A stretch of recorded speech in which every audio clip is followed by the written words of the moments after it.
नमस्कार साथियों, एक बार फिर से स्वागत है आप सभी का मेरे YouTube चैनल पे। दोस्तों फाइनली जिस पल का हम लोग इंतज़ार कर रहे थे वो पल आ चुका है और BPSC ट्री जो एग्ज़ाम 2023 में लिया गया था उसका रिज़ल्ट आ गया है। लेकिन इसमें PGT वालों का ही रिज़ल्ट आया है और PGT में भी कुछ ही सब्जेक्ट ऐसे हैं, जैसे मान लीजिए लैंग्वेज पेपर हैं, जैसे इंग्लिश, हिंदी, बंगाली, उर्दू, इन सभी सब्जेक्ट का रिज़ल्ट आया है। और कुछ रिज़ल्ट ऐसे सब्जेक्ट है जो कि पेंडिंग है रिज़ल्ट उन सब्जेक्ट का।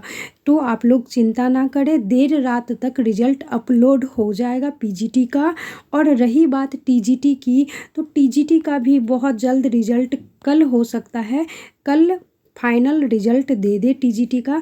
यदि PGT और TGT क्लियर हो जाता है, रिज़ल्ट आ जाता है, उसके बाद आपका PRT बच जाता है। और PRT इसलिए रिज़ल्ट घेर के रखा है PRT का क्योंकि उसमें BEd और DLED का विवाद चल रहा है।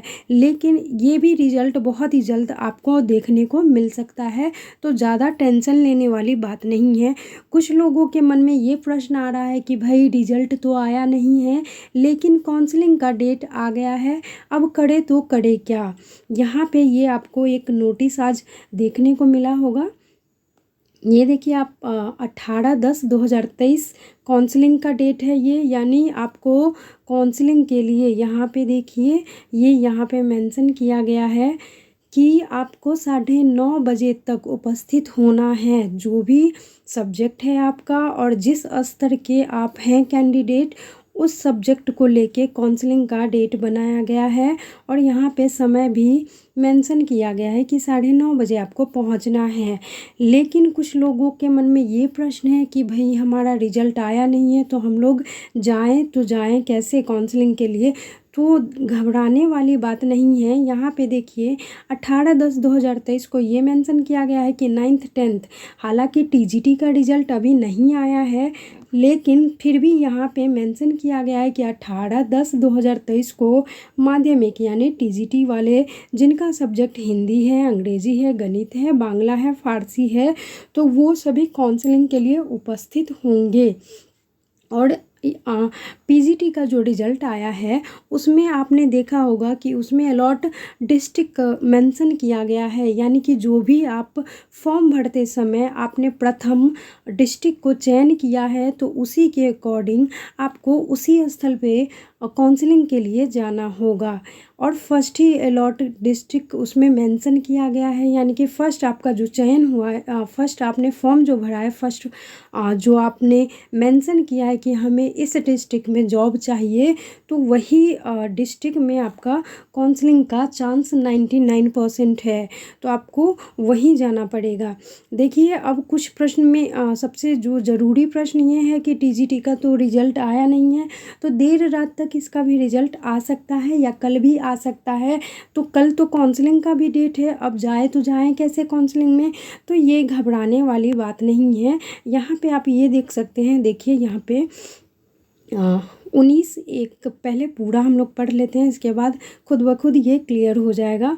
19/10/2023 का भी डेट रखा गया है कि 9th 10th के जो स्तर के जिनका चयन हुआ है TGT में कैंडिडेट का, तो उनका जो सब्जेक्ट है सामाजिक विज्ञान, संस्कृत, उर्दू, अरबी, विज्ञान, इन सभी को भी 19/10/2023 को बुलाया गया है। और 20/10/2023 को उच्च माध्यमिक यानी कि जो PGT वाले हैं उनके इस सब्जेक्ट वाले को बुलाया गया है काउंसलिंग के लिए। अब थोड़ा ध्यान दीजिए, यहाँ पे ये ध्यान दीजिए आप लोग, यहाँ ध्यान दीजिए थोड़ा। देखिए यहाँ 22/10/2023 को ये मेंशन किया गया है कि कक्षा 1 से 5 एवं बचे हुए माध्यमिक, उच्च माध्यमिक, यदि आप 18/10/2023 को, यहाँ देखिए 18/10/2023 को बुलाया गया है, लेकिन यदि किसी कारणवश यदि आप काउंसलिंग में नहीं जा पाते हैं, तब आपको देखिए यहाँ पे ये 3 डेट दिया गया है एक्स्ट्रा से। 22/10/2023 को भी यदि 1 to 5 यानी कि यहाँ पे 1 to 5 मेंशन किया गया है, तो हो सकता है 20 तारीख के अंदर PRT वालों का भी रिजल्ट आ जाएगा, क्योंकि यहाँ पे मेंशन किया गया है इसलिए मैं बता रही हूँ। तो हो सकता है PRT वालों का भी रिजल्ट 20 तारीख के अंदर दे दिया जाए। और यहाँ पे देखिए माध्यमिक एवं उच्च माध्यमिक, यानी यदि किसी कारणवश काउंसलिंग में वो नहीं जा पाते हैं 18 तारीख को, तो वो 22 तारीख को भी जा सकते हैं। और इसमें बांग्ला उर्दू के साथ साथ माध्यमिक जो भी सब्जेक्ट के बच्चे हैं तो कैंडिडेट हैं वो सभी उस दिन आप काउंसलिंग अपना करवा सकते हैं। ठीक है, यहाँ पे ये देखिए 23 तारीख को भी दिया गया है, 22, 23 और 24। यहाँ भी देखिए, यहाँ 9th और 12th रखा गया है। यहाँ जो भी कैंडिडेट अगर बच जाते हैं, यानी 22, 23 को यदि किसी कारणवश नहीं करा पाते हैं, तो यहाँ पे 24 तारीख को भी आप वहाँ जाके अपना काउंसलिंग करवा सकते हैं। और काउंसलिंग में देखिए कुछ निर्देश दिया गया है जिसका आप लोगों को पालन करना है। देखिए ये सभी चीज़ें हैं, जो डॉक्यूमेंट है वो आपको अपने साथ ले जाना है काउंसलिंग में। काउंसलिंग आपका कहाँ होगा, मैंने पहले ही बता दिया था कि आपने जो भी फॉर्म डालते समय आपका फर्स्ट चॉइस जो डाला था वही आपका डिस्ट्रिक्ट होगा जहाँ पे आपका काउंसलिंग करवाया जाएगा। वैसे मैं डिटेल में बता दे रही हूँ। देखिए पहले आपको तो जो डॉक्यूमेंट लेना है, यानी डीवी समय जो लिया गया था आपका वो डॉक्यूमेंट तो चाहिए, लेकिन यहाँ पे साफ साफ लिख दिया गया है। इसके माध्यम से हम लोग जानते हैं कि कौन कौन से डॉक्यूमेंट हमें हमारे साथ लेके जाना है। देखिए बिहार लोक सेवा आयोग के विद्यालय अध्यापक नियुक्ति परीक्षा 2023 मूल प्रवेश पत्र एवं उसकी एक स्व अभिप्रमाणित छाया प्रति, यानी आपने जो एग्ज़ाम देते समय, यानी बीपीएससी ट्री का एग्ज़ाम दिया है आपने, उसका आपका मूल यानी कि वो रियल वाला ले जाना है। और साथ ही साथ उसका जीरोक्स आप करवा लीजिए एक, और उस पर सेल्फ अटेस्टेड यानी कि आपका एक साइन होना चाहिए जो कि सेल्फ अटेस्टेड होना चाहिए, यानी स्व अभिप्रमाणित होना चाहिए। ठीक है, तो ये आपको पहले ले जाना है, मतलब ये आपका कंपलसरी है। ये जो भी डॉक्यूमेंट है तो वो आपको ले ही जाना है। और देखिए मूल आधार प्रमाण पत्र एवं उसकी स्व अभिप्रमाणित छाया प्रति, यानी एक आपका जो आधार कार्ड है, आइडेंटिटी कार्ड है, यानी आधार कार्ड ही चाहिए आपका। तो आधार कार्ड आपका रियल होना चाहिए और साथ ही साथ एक जीरोक्स होना चाहिए जिसमें स्व अभिप्रमाणित किया गया हो, यानी सेल्फ अटेस्टेड आपका साइन हो, तो वही है। सेकेंड, अब थर्ड है आपका सभी शैक्षणिक एवं प्रशैक्षणिक प्रमाण पत्रों की मूल एवं बिहार लोक सेवा आयोग के वेबसाइट पर अपलोड किए गए प्रमाण पत्रों की डाउनलोड प्रति जिसमें बिहार लोक सेवा आयोग का वाटरमार्क परिलक्षित हो, और एक स्व अभिप्रमाणित छाया प्रति, यानी डीवी के समय जो भी आपने जैसे 10th से लेके ग्रेजुएशन तक, बीएड तक जो भी आपका है, तो वो सभी चीज़ें चाहिए ही चाहिए। आपका वो रियल होना चाहिए, साथ ही साथ उसका मूल साथ ही साथ उसकी छाया प्रति होनी चाहिए, और वो भी सेल्फ अटेस्टेड होना चाहिए। और जो भी आपका डीएवी यानी जो डीवी डॉक्यूमेंट वेरिफिकेशन के समय जो भी आपने अपलोड किया था, उसमें देखिए वहाँ पे डैशबोर्ड पे लॉगिन कीजिएगा तो वो आपको एक वाटरमार्क यानी कि रजिस्ट्रेशन नंबर कह सकते हैं या कुछ भी कह सकते हैं, वाटरमार्क एक 8 डिजिट का या 6 डिजिट का, मैंने उतना ध्यान से देखा नहीं है, तो 6 से 8 डिजिट का है, वो वहाँ पे उन्होंने मेंशन किया है। तो वहाँ से आपको वो डाउनलोड करना है जो भी आपने डॉक्यूमेंट वहाँ पे डाला था, वहाँ पे वाटरमार्क दिया गया है कुछ नंबर के साथ, तो वो आपको डाउनलोड करना है और उसकी भी छाया प्रति अपने साथ ले जानी है, और उसमें स्व अभिप्रमाणित लगाना है, यानी कि सेल्फ अटेस्टेड उसको भी करना है। ठीक है, अब आगे बढ़ते हैं। इसमें है सीटेट, बीटेट, एसटीटी, यानी जिनका जो भी ये सर्टिफिकेट है, चाहे जिनका सीटेट है या बीटेट है या एसटीटी है, तो वो सभी एक यानी मूल प्रमाण पत्र कह रहे हैं, यानी कि जो इसका जो रियल सर्टिफिकेट है वो तो आपको ले जाना है, और साथ ही साथ जो आपने वेबसाइट पे डाउनलोड किया होगा डैशबोर्ड के थ्रू लॉगिन करके, आप अभी भी डाउनलोड कर सकते हैं, और वहाँ से आपको डाउनलोड करके उसका जीरोक्स निकलवाना है और उसका क्या करना है, सेल्फ अटेस्टेड उसको कर देना है। ठीक है, अब देखिए यहाँ पे 5वें नंबर पे है पासपोर्ट साइज का 3 फोटोग्राफ, यानी फॉर्म भरते समय आपने जिस फ़ोटो का प्रयोग किया है पासपोर्ट साइज फ़ोटो का, वही फ़ोटोग्राफ आपको 3 लेने हैं। और यही है, देखिए परीक्षा में शामिल होने के हेतु जो भी आपने परीक्षा समय जो शामिल किया है आपने फ़ोटोग्राफ अपना, वही फ़ोटोग्राफ आप 3 लेके जा सकते हैं। फिर है जो भी आरक्षण का दावा कर रहे हैं और जिन्होंने मूल प्रमाण पत्र यानी निवास प्रमाण पत्र, जाति प्रमाण पत्र या आय प्रमाण पत्र, जो भी प्रमाण पत्र डाले हैं वहाँ पे डैशबोर्ड पे, वहाँ से आप लॉगिन करके डाउनलोड कर सकते हैं। यानी कहने का मतलब ये है कि डीवी में जो भी आपने सर्टिफिकेट लगाया है उसको डाउनलोड कर लीजिए और फिर स्व अभिप्रमाणित करके वो अपने साथ ले जाना है। ठीक है, अब आगे बढ़ते हैं। वही चीज़ें हैं यहाँ से यहाँ तक 6 और 7 में। और फिर है ये देखिए अगला क्या है, काउंसलिंग हेतु उपस्थित होने वाले 9th और 10th एवं 11-12 के सफल अभ्यर्थी लगभग 2 सप्ताह के तैयारी के साथ आएंगे। ये कुछ हमें भी हजम नहीं हो रहा है, 2 सप्ताह की तैयारी के साथ आएँ। बाकी आप ये सब देख लीजिए, ये सब ही आपको लेके जाना है। लेकिन ये थोड़ा पता नहीं क्या अटपटा लिख दिए हैं कि 2 सप्ताह की तैयारी के साथ ले जाना है, वहाँ पे 2 सप्ताह रहना है क्या? ये मैं क्लियर होके आपको कमेंट में बता दूँगी, मेंशन कर दूँगी मैं कमेंट में। ये हमें भी थोड़ा सा ये पता नहीं क्या है, समझ में नहीं आ रहा है, 2 हफ्ता दे दिया गया है। आगे चलते हैं। ये सभी, इन सब का कोई काम नहीं है। फिर है ये देखिए, ये जिला शिक्षा पदाधिकारी हेतु अनुदेश है, यानी कि जो भी जिला शिक्षा पदाधिकारी आपका काउंसलिंग करवाएंगे उन सब के लिए है। अब देखिए जो मैं बता रही थी कि आप लोगों ने जो आपका फर्स्ट चयन किया है या जो भी आपने चयन किया है, तो फर्स्ट चयन ही आई थिंक है। और जिनका रिजल्ट आया है, पीजीटी वालों का भी रिजल्ट आया है, तो वो अभी देख सकते हैं कि आपने यदि फर्स्ट फॉर्म में जो फर्स्ट चयन किया होगा, चूज किया होगा डिस्ट्रिक्ट का, वही डिस्ट्रिक्ट आया है, तो उसी के अकॉर्डिंग आपको जाना है अपने काउंसलिंग स्थल पे। ठीक है, तो यहाँ पे देखिए यदि आपका पटना यानी आपका रिजल्ट आया है और उसमें यदि मेंशन किया गया है, यानी आपने फॉर्म डालते समय अगर फर्स्ट सिलेक्शन किया है कि आपको ज्वाइन करना है पटना में, तो आपको काउंसलिंग के लिए शहीद राजेंद्र सिंह उच्च माध्यमिक विद्यालय गर्दनी बाग पटना में पहुंचना होगा।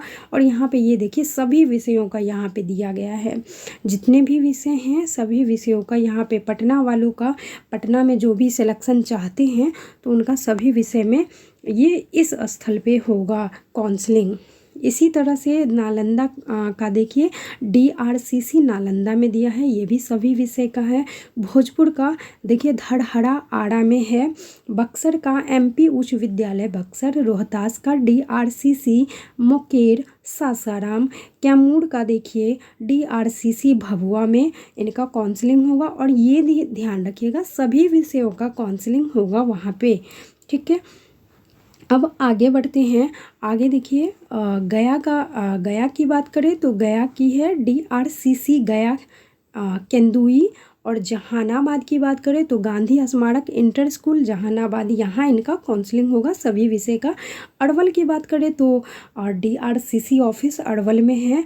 और नवादा की बात करें तो DRCC नवादा में है। ठीक है, और औरंगाबाद देखिए औरंगाबाद का है अनुग्रह मध्य विद्यालय औरंगाबाद सभी विषय।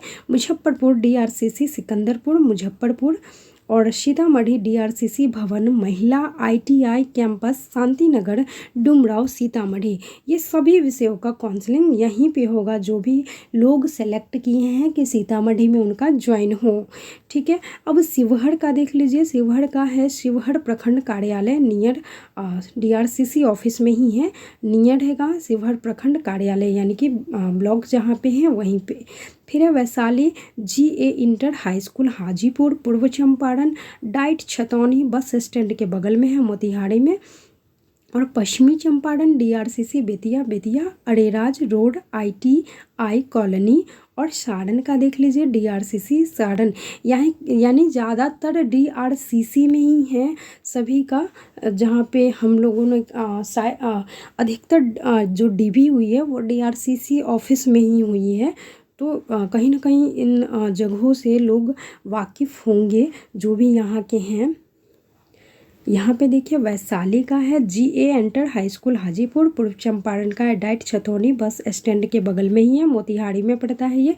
और पश्चिम चंपारण का है Bettiah, Bettiah Areraj road ITI colony. और सारण का देखिए डीआरसीसी सारण, सिवान का डीआरसीसी सिवान, गोपालगंज का अम्बेडकर भवन अम्बेडकर चौक गोपालगंज। दरभंगा का है +2 एमएल एकेडमी लहरियासराय दरभंगा, यहाँ पे इनका काउंसलिंग होगा सभी सब्जेक्ट का। और मधुबनी का है डीआरसीसी मिथौली मधुबनी में सभी विषयों का काउंसलिंग होगा। फिर है समस्तीपुर डीआरसीसी जितवाड़पुर समस्तीपुर। सहरसा का देख लीजिए सहरसा मुख्यालय में स्थित खेल भवन। सुपौल का है डीआरसीसी सुपौल। मधेपुरा का है डीआरसीसी मधेपुरा। और सत्ताईस पूर्णिया डीआरसीसी भवन पॉलिटेक्निक चौक पूर्णिया। तो यहाँ पे आप लोगों का होना है। अब ये पूर्णिया का है डीआरसीसी भवन पॉलिटेक्निक चौक पूर्णिया। अब देखिए अररिया का है, इसमें ये यहाँ पे मेंशन किया गया कि 1 to 5 समान है, 9 से 10 हिंदी अंग्रेजी विज्ञान संस्कृत फारसी। अररिया वाले थोड़ा ध्यान दीजिए। डीआरसीसी प्रखंड कार्यालय परिसर अररिया में तो होगा, लेकिन यहाँ पे आपका जो काउंसलिंग होगा 1 to 5 होगा। और सामान्य यानी कि 1 to 5 में तो सामान्य ही आते हैं। और फिर वर्ग 9 से 10 हिंदी अंग्रेजी विज्ञान और संस्कृत फारसी सब्जेक्ट का भी होगा। यहाँ पे सभी विषय का नहीं दिया गया है, तो वो थोड़ा ध्यान रखना है। और यहाँ पे ये भी देखिए अररिया का ही है। वर्ग 11 से 12 भौतिकी रसायन शास्त्र जंतु विज्ञान वनस्पति विज्ञान गणित अंग्रेजी अर्थशास्त्र बिजनेस स्टडी ईपीएस संगीत उर्दू फारसी अरबी और बंगाली, इन सभी सब्जेक्ट का अररिया वालों का है, अररिया में होगा। और ये डीआरसीसी प्रखंड कार्यालय परिसर अररिया में एक और जगह मेंशन किया गया है, जहाँ पे ये आपको बस ध्यान रखना है सब्जेक्ट का कि आप कौन से सब्जेक्ट से हैं और आपका कौन सा अलॉट डिस्ट्रिक्ट है वो याद रखना है। इसके अकॉर्डिंग आपको काउंसलिंग में जाना है। अब ये नहीं कि आपका काउंसलिंग है कहीं और आप चले गए तो फिर दिक्कत वाली बात होगी। तो ध्यान से जाएं और सावधानी थोड़ा बरतें। यहाँ पे देखिए अररिया का और दिया गया है कि एक स्थल उच्च विद्यालय अररिया चांदनी चौक अररिया। और यहाँ पे देखिए 1 से 5 सामान्य उर्दू बांग्ला और 9 से 10 गणित सामाजिक विज्ञान उर्दू अरबी बांग्ला। 11 और 12वीं क्लास के हिंदी कंप्यूटर विज्ञान राजनीति शास्त्र गृह विज्ञान दर्शन शास्त्र मनोविज्ञान अकाउंटेंसी इतिहास भूगोल समाजशास्त्र संस्कृत मैथिली। ठीक है। अब देखिए किशनगंज की बात करें तो किशनगंज का है girl high school Dumaria Kishanganj सभी विषय। कटिहार डीआरसीसी भवन कटिहार सदर ब्लॉक ऑफिस कटिहार के पीछे, इसमें सभी विषय मेंशन है। तो सभी विषय वाले तो टेंशन लेने वाली बात नहीं है। जहाँ पे लेकिन सब्जेक्ट मेंशन किया गया है वहाँ पे थोड़ा आप लोग ध्यान दे दीजिएगा। कटिहार का मैंने बता दिया। भागलपुर का डीआरसीसी ऑफिस ही है। बांका का भी डीआरसीसी ऑफिस बांका। मुंगेर का भी देखिए डीआरसीसी ऑफिस है। यहाँ पे लगभग डीआरसीसी में ही है। ठीक है। तो आप लोगों को यहाँ काउंसलिंग में जाना है, कल से ही है, 18 तारीख से ही है। तो हो सकता है जितना भी जो भी रिजल्ट बाकी है तो वो आज देर रात तक या फिर कल दोपहर तक जैसे भी हो वैसे अपलोड करना है। और रही बात पीआरटी की, तो पीआरटी का 20 से पहले आ जाना चाहिए रिजल्ट। इन लोगों का भी अब थोड़ा सा इंतज़ार बस बाकी है, बस चंद लम्हों की घड़ी अब बाकी है, जो कि आप चैन यानी जिस दिन आप जब हम लोग इंतज़ार कर रहे थे कि हाँ हम लोगों को एक जॉब चाहिए, तो बीपीएससी वाले देखिए बहुत ही तेज़ी में काम कर रहे हैं। और ये रही बात, ये आपको काउंसलिंग का डेट इसमें मेंशन किया गया है, लेकिन ये भी आज आज बताया गया है कि आपको नियुक्ति पत्र कब मिलेगी, तो भाई नियुक्ति पत्र के लिए भी ज़्यादा इंतज़ार नहीं करना पड़ेगा। 2 नवंबर आपको नियुक्ति पत्र के लिए बुलाया जाएगा। कहाँ पे? पटना में, पटना गांधी मैदान। और आपको 2 नवंबर को सीएम नीतीश कुमार के हाथों से आपको नियुक्ति पत्र, ज्वाइनिंग लेटर दिया जाएगा। तो उस घड़ी का इंतज़ार रहेगा। और जो भी लोग आज सफल हुए हैं पीजीटी में, तो उन लोगों को बहुत बहुत सारी ढेर शुभकामनाएं। भगवान आपको ऐसे ही सफलता की राहें, मार्ग प्रशस्त करते रहे। चलिए मिलते हैं बहुत ही जल्द अगले वीडियो में। तब तक के लिए धन्यवाद। जय हिंद, जय भारत, नमस्कार।